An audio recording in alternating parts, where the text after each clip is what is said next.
Hello, so I just wanted to go over the source evaluation portion of the research questions worksheet in a little bit more detail. I've gotten a couple questions from you guys, and I think it would be really helpful just to kind of explain what I'm looking for each one of those.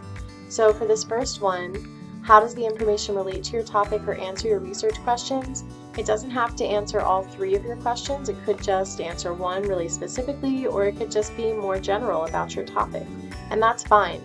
What I want to know is why you chose this topic. What made it relevant?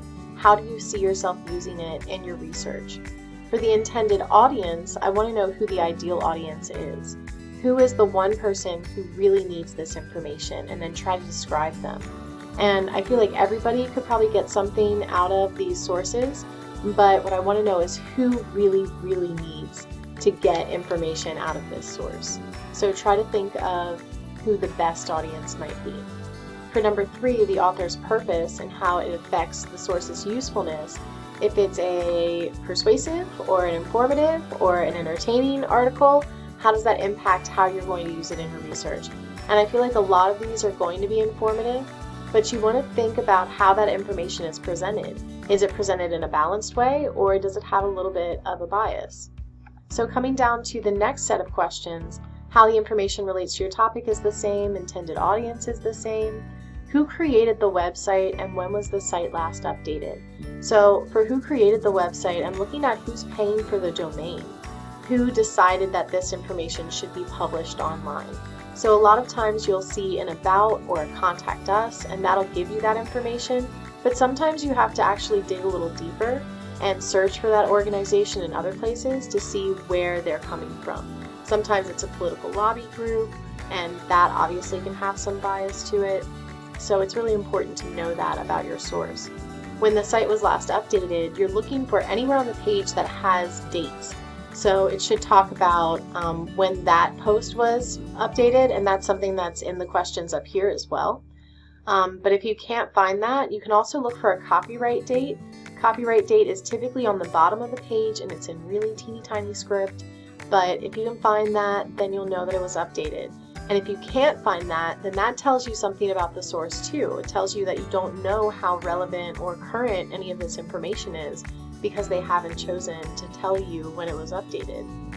Looking at the purpose of the website, again, we're talking, is this something that's informative, persuasive, entertaining? And you can tell with websites because they'll have a tag, like a .gov or a .edu or a .org that tells you a little bit more about it. .gov is government, .edu is education, .org is organization, .com is commercial. So if you have a .com, try to think about what are they trying to sell you? How is this site making money? Because it is commercial. That's how it's been tagged for the URL. So that kind of tells you a little bit about a source as well. Also, when you're looking for bias, what you're looking for is whether or not the information is balanced. Are they telling both sides of the story? So just a refresher from 101, this is the difference between like Fox News and the Colbert Report or NPR. So you're trying to figure out, like, are they like skewed entirely one way or entirely the other? We're looking for more balanced sources of information, which I can't even think of a news source that's really very balanced. I feel like Wall Street Journal, maybe? Anyway, just tell me how you know that, and obviously that's if they're giving you a lot of information on one side of the argument, but not a whole lot of information on the other side of the argument, then that's one sure way to tell if it is biased. So, I hope this was helpful. Please let me know if you have any questions. I've really been enjoying seeing your research topics come through and talking to you guys about the course, so thank you for all of your IMs, your emails, your calls. It's been really great.